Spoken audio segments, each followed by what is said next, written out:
지금 저희는 왕들이 다스리는 시대를 보고 있거든요. 이 왕들이 누굴 다스리냐면 하나님 백성들을 다스리고 있어요. 요즘 들어서 여러분들에게 하나님은 어떤 마음을 갖고 계시다고 생각하시나요? 추측 말고요. 예전에 내가 은혜 받았을 때 과거 이야기 말고요. 지금 말이에요, 지금. 요즘 우리 가정, 내 삶, 내 계획 속에 하나님은 어떤 마음을 갖고 계신지 궁금해 보신 적이 있나요? 사실 신앙이라는 것은 우리 안에 있는 주님이 뭐라고 말씀하시는지를 듣고 따라가는 거니까 내가 느끼는 어떤 것보다 내가 해석하는 내 삶의 어떤 모양보다 나를 주도하신다는 그 하나님의 마음이 중요하지 않을까요? 이게 소홀히 되기 시작하면 사람들은 자기가 하나님을 그려내기 시작합니다.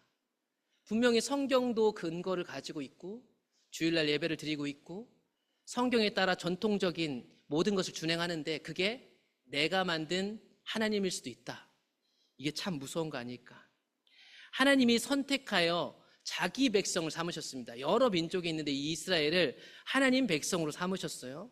그런데 이들이 그 하나님을 자기가 만든 하나님으로 둔갑시켜놨더라. 그것이 우리가 지금까지 보고 있는 내용들이었어요.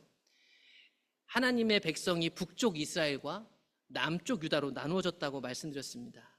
그리고 우리가 지금 보는 상황에서는 이 북쪽 이스라엘에서 하나님을 우상화시켰을 뿐만 아니라 하나님을 내가 만든 금송아지에 집어넣다 보니 다른 우상 숭배도 아무렇지도 않게 했던 이 시대를 지나고 이 시대에 하나님이 예후를 통해서 심판하시고 새로운 여호아하스라는 왕이 생겨났지만 그 왕이 이랬답니다. 13장에 보시면 여호아하스라는 새로운 왕이 올라왔죠. 북쪽 이스라엘에. 근데 이분도 하나님이 볼 때 악했대요. 사람들이 볼 때는 그렇게 악하게 보이지 않았을 거예요. 왕이 될 정도니까요. 왕으로 훈련받았을 거고 왕자로서 왕이 될 날을 기다렸을 사람이니까 고스펙을 가졌을 거예요. 그런데 하나님 보시기에 악을 행했고 그 악이 뭐였는가? 여로보암이 했던 죄를 계속 따라가고 있는 것이다. 여로보암의 죄. 여러분 복사해서 붙이기처럼 지금 북쪽 이스라엘 아까 여러 왕들을 보는데 다 똑같아요. 북쪽 이스라엘 왕 얘기 나올 때마다 다 똑같은 얘기가 여로보암의 죄를 따라갔대요. 그럼 여로보암의 죄가 뭘까? 제가 여기서 또 간단하게 설명드리자면 하나님 백성이 하나였어요. 하나였던 하나님 백성이 한 나라였던 이 나라가 다윗 그리고 솔로몬 시대를 지나고 나서 두 동강이 납니다. 그들의 신앙에 여러 가지 문제들이 생겨났고 어떻게 보면 그 결과이기도 했어요. 그렇게 북쪽이 생겨나서 북쪽 이스라엘이라고 보통 통칭해서 부르는데 북쪽에 있어서 우리가 편의상 북이스라엘이라고 불러요. 남쪽에는 다윗의 전통을 따르는 하나님이 다윗과 하신 약속을 따라 그래도 왕은 다윗 후손 중에서 세워졌던 그 정통성을 유지했던 유다라는 나라, 남쪽에 있어서 남유다라고 우리가 보통 부릅니다. 그런데 문제는 두 나라가 됐는데요, 이 남쪽 유다에만 여호와 하나님을 예배할 수 있는 성전이 있었다는 게 문제가 됐죠. 그러니 이렇게 두 동강에 나고 첫 번째 왕이 됐던 이 북쪽 이스라엘 왕은 이 남쪽 예루살렘 성전, 하나님이 솔로몬을 통해 세우신 성전에 하나님의 백성들이 예배하러 갈까봐 그 하나님을 금송아지로 만들어서 자기네 나라 북쪽 이스라엘에도 저 끝에 단과 베델에 금송아지로 만들어놨다는 것입니다. 여러분 여기서 오해하지 말 것은 그때 만들었던 내용이 열왕기상 12장에 나와 있는데 이 금송아지는 단순 우상이 아닙니다. 이 금송아지는요 보시면 이 이집트에서 그들의 조상을 인도했던 그 하나님이라고 규정해 놓은 거예요. 그러니까 다른 종교가 아니고 너희를 이집트 땅에서 인도해낸 너희의 하나님들이다 이렇게 만들어 놓은 거예요, 여로보암이. 그래서 이 열왕기상 12장에 읽어보시면 성전에서 예배 드리는 방식하고 제사하는 방식하고 되게 유사합니다. 날짜가 좀 틀리고요, 제사장 조건이 좀 틀린 것 빼고는 아주 흉내를 내고 있죠. 유사 신앙을 만들어내는 거예요. 근데 유사 신앙인데 그들이 섬긴다고 하나님 어떤 하나님이에요? 우리 조상들을 이집트에서 구원하신 그 하나님. 그러니까 지칭하는 하나님은 똑같은데 하나님이 원하시지 않는 방식. 오늘날 기독교인들이 내가 예수 믿어요 하고 다니는데 그 예수 믿는 방식이 잘못돼서 어떤 사람들은 기독교인이긴 한데 저건 기독교가 아니고 유사 기독교다, 유사 신앙이다라는 말도 하거든요. 그게 사람이 만들어낸 신앙인데 이것은요, 여기에만 나온 게 아니라 역사적으로 과거에도 이랬던 적이 있어요. 출애굽기, 하나님이 이스라엘 백성 선택할 때 이집트에서 하나님 백성 끌어낼 때 그들이 하나님의 기적을 보고 이집트에 나와서 구원받았는데 그들이 뭘 했는 줄 아세요? 금송아지를 만들어서 이게 우리를 이집트에서 구원한 하나님이다 한 적이 있어요. 이 이스라엘 백성들이 하나님은 눈에 안 보이고 경험할 수 있었지만 확실하지 않았죠. 그거를 모세가 이끌어가고 있었는데 모세가 저 하나님의 산에 가서 하나님 말씀 받는 동안에 그들의 지도자가 안 보이니까 불안한 마음에 그들이 뭘 만들었냐면 금송아지를 만들고 이게 바로 이집트에서 열재앙도 내리고 홍해바다도 가른 그 하나님이다 이렇게 만들어 놓은 거예요. 그러니까 여로보암의 죄는요, 여러분 단순 우상숭배가 아닙니다. 참신앙하고 대적하고 있는 가짜신앙. 이것을 좀 더 노골적으로 얘기하면 저는 살아계신 하나님을 종교화시켰다, 규격화시켰다, 제도화시켰다. 물론 우리가 살아계신 하나님을 믿다 보면 그 믿는 사람들 안에서 제도와 규격과 제도가 생겨요. 전통도 생기죠. 그러나 그 살아계신 하나님은 없고 그것이 종교, 규격, 제도화 되는 것은 잘못된 신앙이요, 내가 만든 하나님일 수 있다. 이미 이 금송아지 사건이 일어나기 전에 출애굽기에서 하나님은 이스라엘 백성들한테 어떠한 상도 만들지 말라. 너를 위해서 새긴 우상을 만들지 말라. 그것뿐만 아니라 다른 어떤 것도 우상 숭배를 하지 말라. 여러분, 형상을 만들지 말라고 한 것은요, 여기에는 여호와 하나님 신앙 자체도 어떤 조직과 제도에 가둘 수 없다라는 것을 얘기한 건데, 사람들이요, 신앙이 타락하면 성경에 나온 하나님이 아니고 자신들을 위한 하나님을 만들어낸다고요. 그게 북이스라엘 상황이었어요. 그래서 우리는 끊임없이 점검해 봐야 돼요. 내가 믿고 있는 하나님이 진짜 성경에 나오는 그 하나님인가? 아니면 내가 만들어낸 하나님인가? 내가 만들어낸 하나님이 아닌 성경에 나오는 하나님은요, 살아계세요. 변칙이 많아요. 변수가 많죠. 내 계획이 있는데 내 계획에 대해서 자꾸 의견을 제시한단 말이죠. 살아계시기 때문이죠. 제가 지난주에 여러분들에게 설교에 대한 주보의 어떤 칼럼 하나를 정리해서 올려드렸어요. 이거는 김남준 목사님의 설교자는 불꽃처럼 타올라야 한다는 책에 나오는 일부분이에요. 이분이 여기서 설교를 가지고 사용했는데 이건 저는 설교만을 얘기하는 게 아니에요. 오늘 생각해 볼 필요가 있더라고요. 오늘날 우리 신앙은 철저하게 내 생각이 우선하고 있어요. 그래서 하나님의 판단이 내가 갖고 있는 생각이나 판단이나 가치관하고 일치하지 않으면 사람들이 어떻게 하는가, 오늘날 성도들이 그 하나님 말씀을 따라 내 생각을 바꾸기보다는 말씀을 갖다가 내 생각에 끼워 맞춥니다. 재단을 하는 거죠. 하나님 말씀이 옳다고 느껴지지 않으면, 여기서 옳다지 않는 건 뭐냐, 하나님의 말씀이긴 한데 내 상황이 안 맞다고 생각하면 사람 어떻게 해요? 그 말씀이 틀렸다고 의심하기 시작한다는 거예요. 여러분 어떠세요? 오늘날 설교를 대하는 사람들이 이렇고, 설교뿐만 아니라 신앙을 대하는 상황들이 보통 이럽니다. 어떤 교회를 방문하고 어떤 사람을 볼 때 대부분 여러분들 안에 보이지 않는 이 가치관들이 있는데요, 그 가치관이 하나님하고 상관없는데 나름 나는 신앙인이기 때문에 내 기준을 갖고 있다는 겁니다. 그러다 보면 신앙이란 건 살아계신 하나님한테 나를 맞추고 변화돼가는 게 아니고, 내가 정한 변화의 툴이 있는데 하나님 그때마다 좀 도와주시기만 하는 시녀요, 하녀요, 램프의 진이가 되는 거예요. 그래서 우리 안에는 이미, 여러분들 안에는 스스로 만들어낸 해답들이 다 있습니다. 있어요. 아닌 척하고 계시지만 다 있어요. 그게 너무 단단해요. 그래서 오늘도 설교를 듣는 이유는 여러분 제 얘기를 듣는 게 아니라 제 말씀을 나눕니다. 저도 이 얘기 들어야 돼요. 이 말씀을 듣는 이유도 이 말씀 앞에 이런 내 고집과 생각과 내가 정해놓은 해답이 깨지고 하나님이 말씀하시길 기다려야 되는데, 오늘날 교회에 와서 설교를 듣거나 성경 큐티를 하시는 분들도 내가 스스로 가진 그 해답을 무너뜨리려고 이 말씀 묵상하는 게 아니고, 내가 세운 계획이 있고 내가 그동안 해왔던 신앙 방식이 있는데 이게 맞죠? 이거 확인하려고 온다는 거예요. 그래서 설교는 타락한 내 자아를 깨트리고 하나님이 굳건하게 쓰셔서 변화된 나를 발견하는 건데, 사람들은 설교나 성경 공부나 어떤 걸 통해서 그냥 나 잘하고 있어 라고 말해주길 바라는 거예요. 그러니까 어때요? 변화가 일어나지 않아요. 교회 안에서는 찬양이나 여러 가지로 잠깐 은혜 받는 것 같은데 삶에 능력이 없어요. 그런 나 자신을 보는 게 너무 힘든 거예요. 그러다 보니까 세상에 있는 수많은 다른 우상들을 섬기는 것도 어렵지 않은 거죠. 그게 금송아지 신앙이에요. 그런데 여러분, 우리가 믿고 있는 하나님은요, 살아계세요. 다들 기도는 살아계신 하나님 하는데 진짜 살아있다는 거 믿으세요? 살아있다는 것은 그 살아있는 존재가 나에게 끊임없이 자기 생각을 말하고 피력하고 나를 끌어가려고 옥신각신 한다는 거 아니에요? 성경에 만나는 하나님은 살아계셔요. 그 열왕기하 13장 다시 오시면 하나님께서는 자기 백성에게 화도 내세요. 사람들이 오늘날 이걸 잘 몰라요. 성경을 보면 하나님은 구약성경에서 화낸 적이 많으세요. 아, 예수님은 안 그랬다고요? 복음서를 제대로 안 읽어보셔서 그래요. 예수님이 얼마나 듣기 싫은 소리 많이 하셨는데요. 그거 화낸 적 있는 얘기도 많아요. 남한테 하면 안 될 말들도 많이 하세요. 하나님께서는요, 표현하실 수 있어요. 그래서 이 백성이 금송아지 숭배에서 떠나지 않으니까 하나님은 표현하셨어요. 화를 내셔야죠. 그래서 그 화가 어떻게 표현됐는가? 이방 사람들이 이스라엘 와갖고 뭐 같은 거 전쟁에서 빼앗아가고 고통을 주는 것으로 표현되기 시작했어요. 그런데 이 표현은 하나님이 이런 표현이 있을 거라고 이미 성경에 얘기하신 거였어요. 사랑하는 성도 여러분, 하나님은 지금 우리 안에 사셔서 우리에게 표현하세요. 내가 지난주에도 어떤 선택을 했는데 그 선택에 대해서 표현하신다니까요.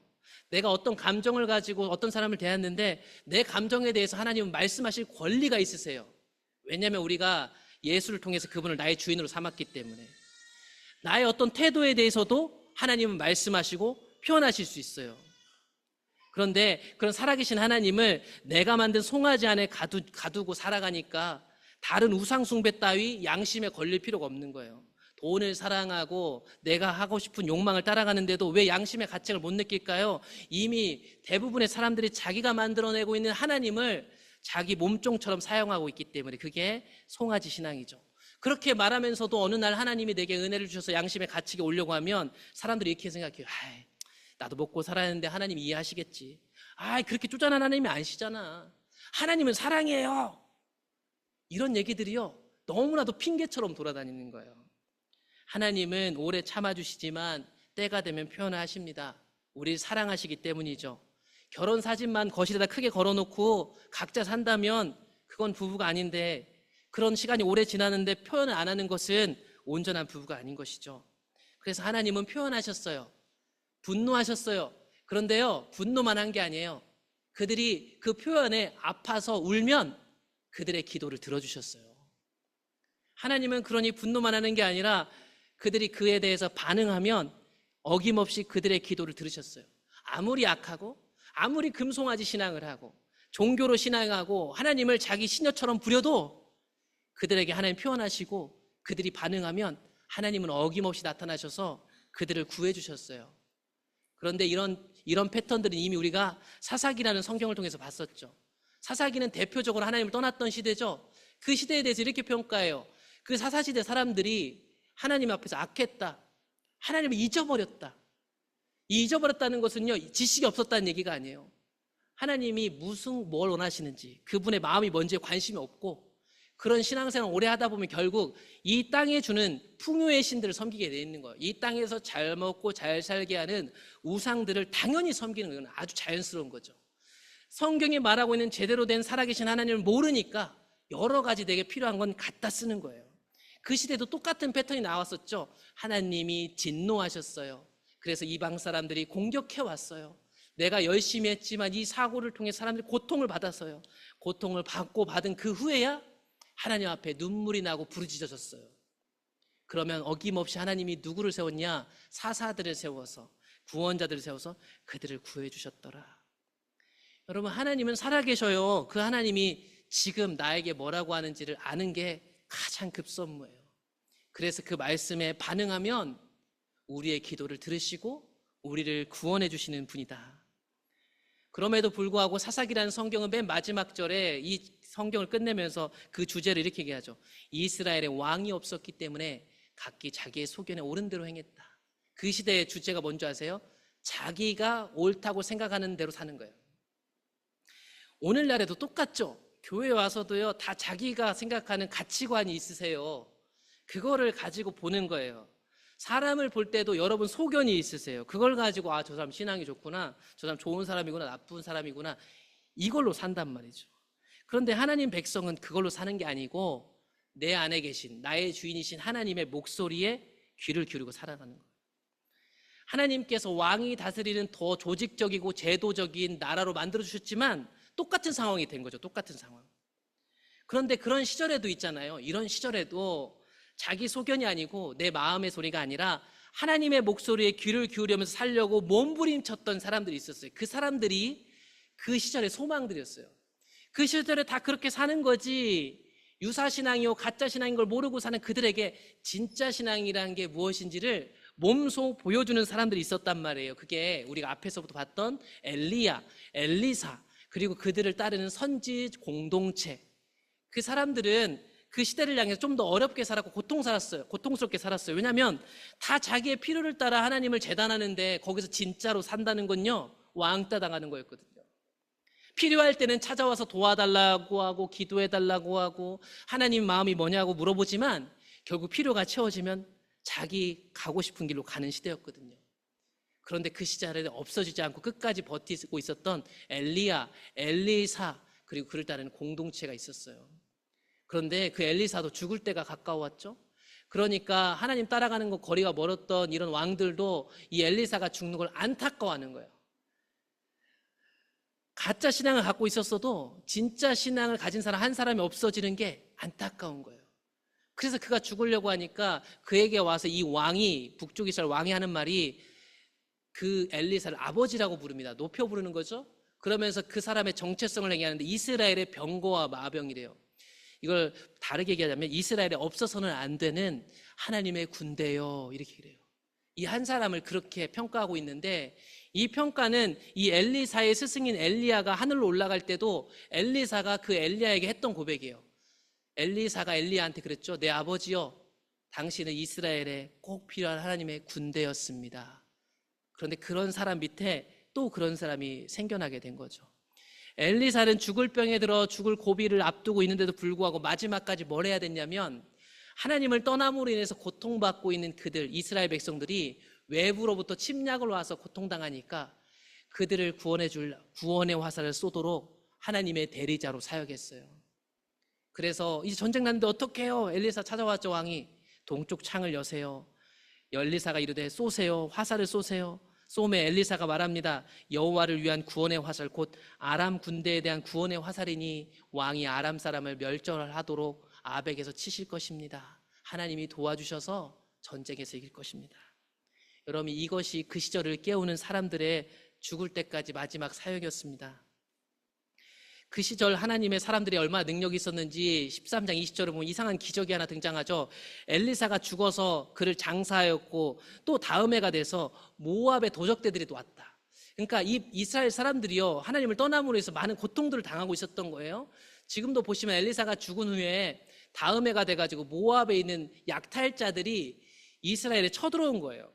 마침 사람들을 장사하는 장사꾼들이 있었어요. 그래서 누가 장례가 나서 그 사람 장사하려고 장사하고 있는데 이렇게 이스라엘 약탈하는 도적대가 오니까 그 사람들이 도망가야 되잖아요. 그래서 시체 이렇게 장사하다가 아이고 시체를 막 던져놓고 간 거예요, 아무 때나.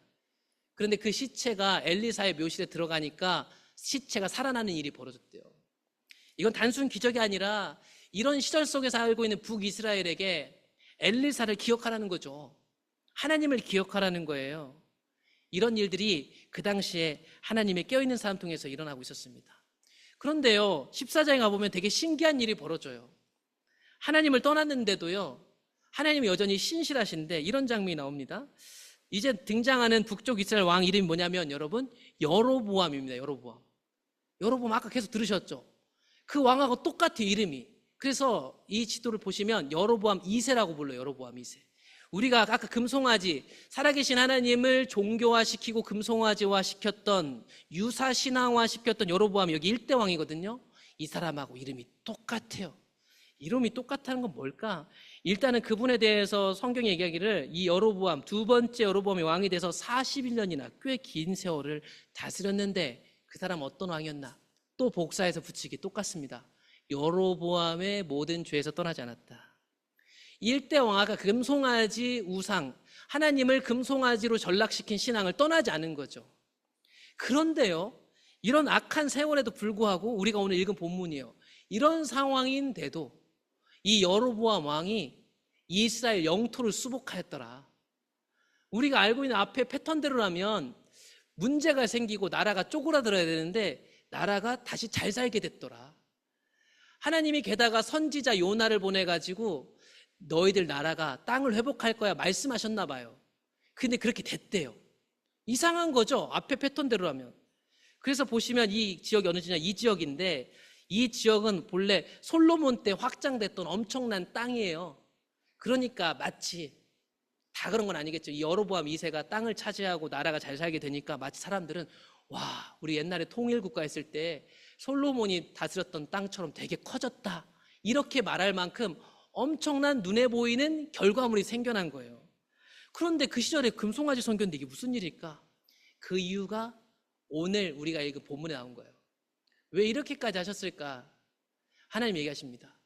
여호와께서 이스라엘 백성들이 고난이 너무 심해서, 이스라엘이 너무 불쌍해서예요.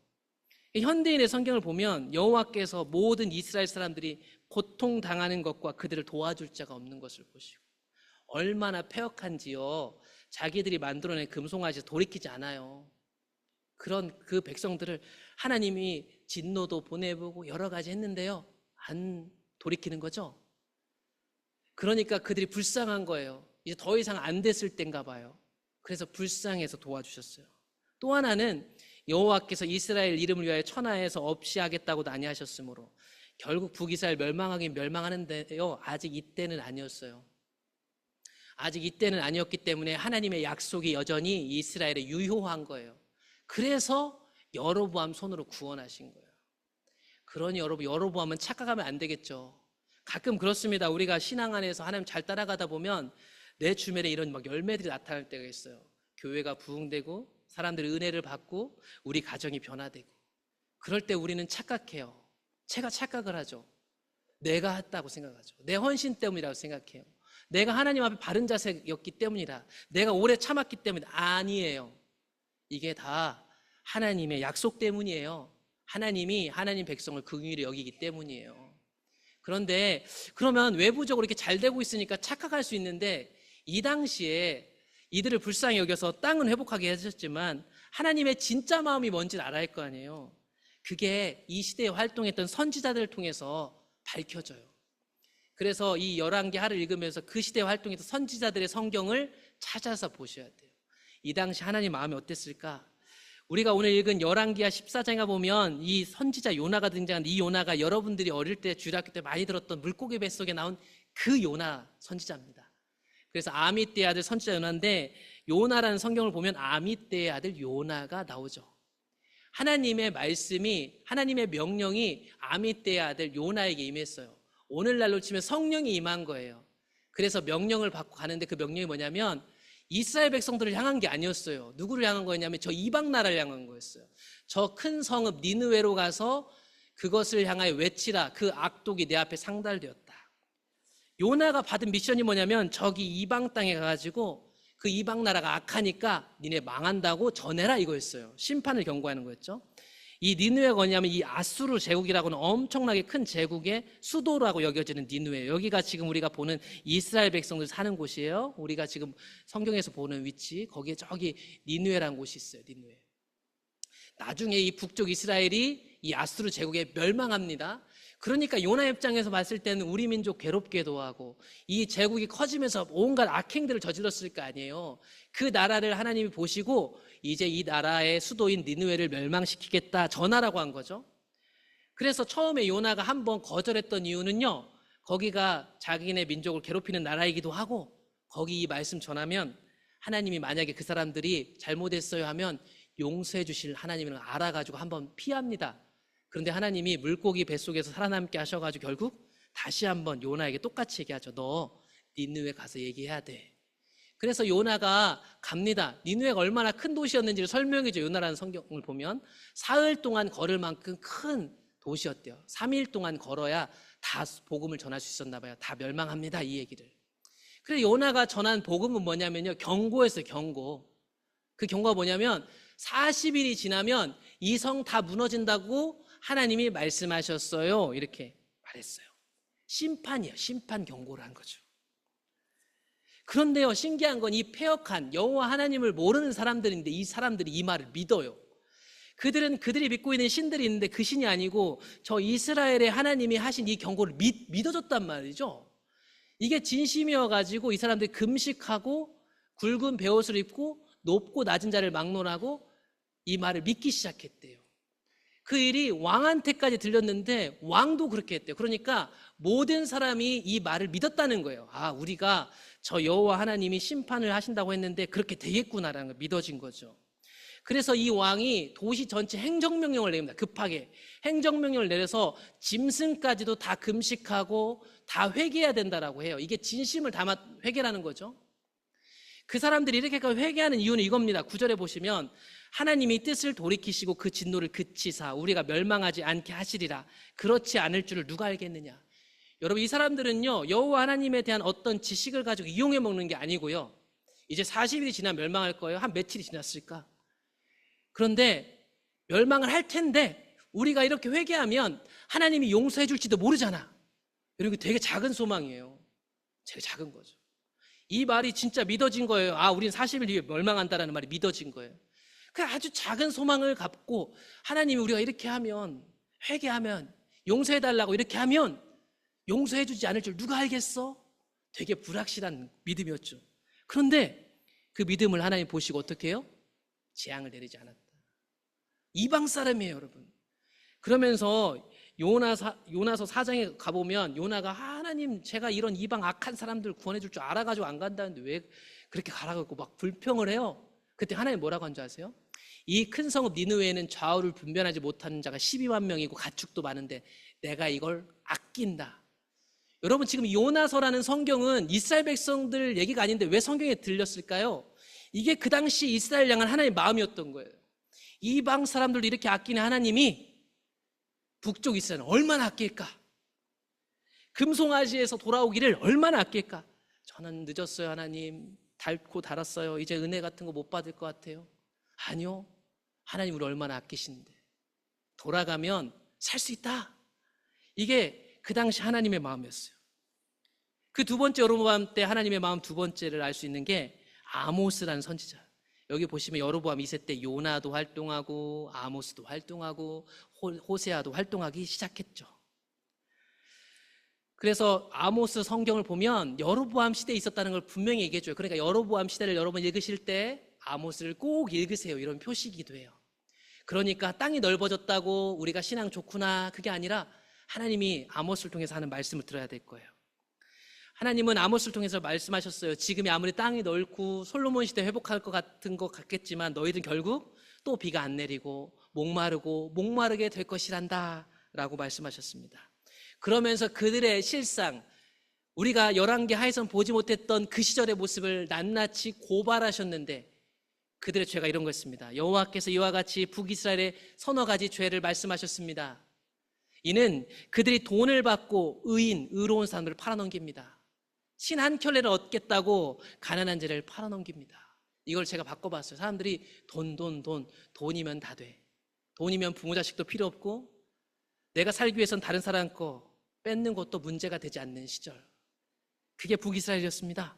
힘없는 자에 대해서 당연히 폭력을 행하죠. 내가 사는 게 가장 중요하니까 힘없는 자의 머리를 티끌 먼지 속에 발로 밟아버립니다. 연약한 자의 길을 굽게 합니다. 아버지와 아들이 한 젊은 여자에게 다녀서 음란합니다. 힘없는 자에 대한 폭력이 있고요, 어떤 거 상관없어요. 그냥 내가 좋으면 좋은 게 돼버리는 사회가 된 거예요. 이게 하나님 백성인데, 모든 제단 옆에서 전당 잡은 옷 위에 누우며 그들의 신전에서 벌금으로 얻은 포도주를 마십니다. 신전이 우상 신전이 아니고요, 현대인의 성경 보면 하나님 성전 앞에서 그렇게 하고 있어요. 교회 앞에서, 교회 와가지고 다른 사람 걸 뺏은 걸 막 자랑해요. 마치 하나님 준 것처럼. 교회 앞에서요, 내가 뭔가 이득을 얻은 걸 가지고 자랑하고 기뻐하고, 그런 일들이 겁 없이 벌어지고 있었다. 여러분, 몰라서 그랬을까요? 아, 목사님 연약한 신앙이라서요. 아니요, 그들의 성경에 다 나와 있어요. 아니요, 여러분 교회 다니는 시간이 20년 30년이에요 설교를 매주 들으셨습니다. 성경 공부도 많이 하셨고 훈련 많이 받으셨죠. 출애굽기 23장에 나와요. 너는 가난한 자의 재판이라고 해서 정의를 굳게 하면 안 된다. 무죄한 자, 의로운 자를 죽이면 안 된다. 다 성경에 나와 있고 이 사람들 성경 다 자녀들한테 교육하는 사람들이었어요. 근데 이건 성경에서 얘기하는 거고 그들하고 상관없는 이야기가 돼 있었죠. 가난한 자들에게 채권자같이 하지 않아요, 하나님 백성은. 그런데 그들도 똑같이 돈이면 다 되는 시절이 돼 있었어요. 이웃의 옷을 전당 잡으면 저녁에는 돌려보내줘야 되는데 자랑하듯이 내가 이거 전당 잡아서 얻었잖아, 나한테 빚 못 갚아서 내가 저 건물 내 거 됐잖아, 자랑하죠. 출애굽기 22장에 보면 이웃의 옷을 전당 잡으면 그 옷은 저녁 때 추위를 피해야 하기 때문에 반드시 필요해요. 누가 그걸 담보로 돈을 빌렸어도 저녁에는 입고 자시오 돌려보내는 게 하나님 백성이에요. 이거 다 머리로는 알죠. 지식적으로 알아요. 근데 그들 삶이 없었어요. 아버지 아내와 동침하는 자녀는 죽여야 돼요. 잘못된 건 분명히 잘못된 건데 그런 것을 겁내하지 않은 하나님 백성이 돼 있었죠. 그런 그들을 향해 하나님은 계속해서 사인을 보냈어요. 사람들이 얘기해요. 왜 그때 날 붙잡아 주시지 않아? 아니요. 지금도 여러분 주변에서 하나님 계속 얘기하고 계세요. 여러분 마음에서 얘기하고 있을 거고, 여러분이 보는 거, 여러분이 불편한 어떤 거, 그게 하나님이 메시지를 보내고 있는데 듣지 않는 거죠. 하나님이 아들 중에서 아모스를 통해서 얘기합니다. 너희들에게 선지자를 보냈지, 날 때부터 거룩한 나실인들을 일으켰지, 하나님의 메시지를 계속해서 보내셨습니다. 이렇게 살면 안 된다는 걸. 그런데 그 사람들 어떻게 했는가?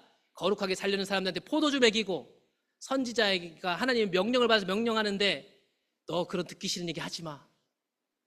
그럼 왕따 당하는 거죠. 그동안 이게 이스라엘 백성들 사람들 반응이었어요. 교회 안에 진짜 신앙을 하는 사람들을 유별난 사람 취급하고, 야, 사람이 어떻게 거룩하게 사냐, 이런 얘기들이 교회에 왔다 갔다 하고, 자기 듣기 싫은 설교는 치는 설교라고 하고, 잘못된 설교라고 하고, 그런 사람들은 목회도 할 수 없고, 그게 이 시절인 거예요. 지금 여러분 하나님이 뭐라고 하시는지 들으셔야 돼요. 지금 그 당시 땅을 회복한 그 시절에 하나님이 아모스를 통해서 하시는 말씀이 이겁니다. 금송아지한테 가서 범죄하지 말아라. 그들은 베델에 있는 금송아지에 가가지고요, 예배도 많이 드리고 정성도 많이 드리고 11조도 드리고 각종 예배 제목을 달라서 드리면서 기뻐하고 있었어요. 내가 만든 하나님 얼마나 좋은데요. 내 삶을 긍정해 주잖아요. 나 잘 먹고 잘 살게 해준 하나님, 딱 거기까지만. 그 이상은 바라지도 마세요. 그 하나님 앞에 제사를 지는 게 얼마나 기쁜지. 그런 그들에게 하나님 얘기하시죠. 이스라엘 족속에게 나를 찾아야 된다, 그거 찾으면 죽는다, 이런 경고를 계속 보냈는데 결국 그들은 멸망하게 되죠. 금송아지 신앙하다가. 이게 하나님의 본심이었습니다. 다른 거 말고 나를 찾아라, 그리하면 살리라. 다시 한번 얘기하셨습니다. 베델을 가지 마라, 또 다른 우상을 놓은 길갈이나 브엘세바 가지 말라, 살아계신 하나님을 찾아라. 다른 종교 찾지 말라. 종교와 제도화된 어떤 훈련이나 제도 찾지 말고 하나님 찾아라. 내가 만족하고 내가 내 마음대로 살면서 내 시간에 끼워 맞춰서 하는 신앙생활 하지 말고 살아계신 하나님 찾아서 살아계신 하나님한테 반응하시라. 그게 하나님의 본심이었습니다. 오늘 말씀을 정리할게요. 금송아지 신앙을 해도요, 자기 백성이라서 그들이 고통받으니 그들과 약속했으니 전쟁에서 이기기도 하고 잘 먹고 잘 살게도 해줍니다. 그런데 이렇게 보여지는 것들에만 주목해서 축복이라고 착각하면 내 신앙 현실을 모르는 거죠. 오늘날 그래요. 교회들이 다 건물 하나씩은 갖고 있고요, 내 집 하나씩은 있고 내가 편하게 먹고 사니까 자기가 하나님 축복받아서 이런 줄 알아요. 그건 축복은 맞죠. 지금도 그러냐는 말이에요. 지금도 그래도 잘 먹고 잘 살 때 수고했다, 하나님이 그렇게 말씀하시는지 아닌지 한번 들어봐야 될 거 아니에요. 이런 신앙이 결국이 어떤 건지 북이스라엘 이제 앞으로 보시면 알아요. 사람들이요, 자기들이 멸망하기 전까지 끝까지 고집을 부려요. 하나님께 돌아가면 살 수 있는데, 지금 바로 오늘 이 순간 하나님이 뭐라고 하시는지 물어보는 거예요. 한 주 동안 얼마나 바쁘게 사셨어요? 이 주일에 와서 뭐 하시려고 오신 거예요? 또 한 주 동안 내 마음대로 살려고 오신 거예요? 아니면 살아계시다는데 그 살아계신 하나님이 나한테 뭐라고 하는지 들으려고 온 거예요? 들을 때는 싫은 소리도 들을 수 있고요, 잘못된 것들은 고치라는 하나님의 분노도 들을 수 있고요, 그것 앞에 내가 어디부터 시작하나 우는데 내 기도를 들으시고 고쳐주시는 하나님도 계세요. 그 살아계신 하나님께 반응하려는 자세가 필요해요. 여러분 안에는 변호사들을 치워내시고 하나님께 반응하시기 시작하셔야 됩니다. 그러면 하나님은 말씀하실 수 있고 표현하실 수 있으니까 반드시 우리를 살게 하십니다. 새로운 한 주 오늘 들은 말씀들을 좀 기억하시고 하나님의 본심을 물으시면서 그분께 반응하시기를 축복합니다.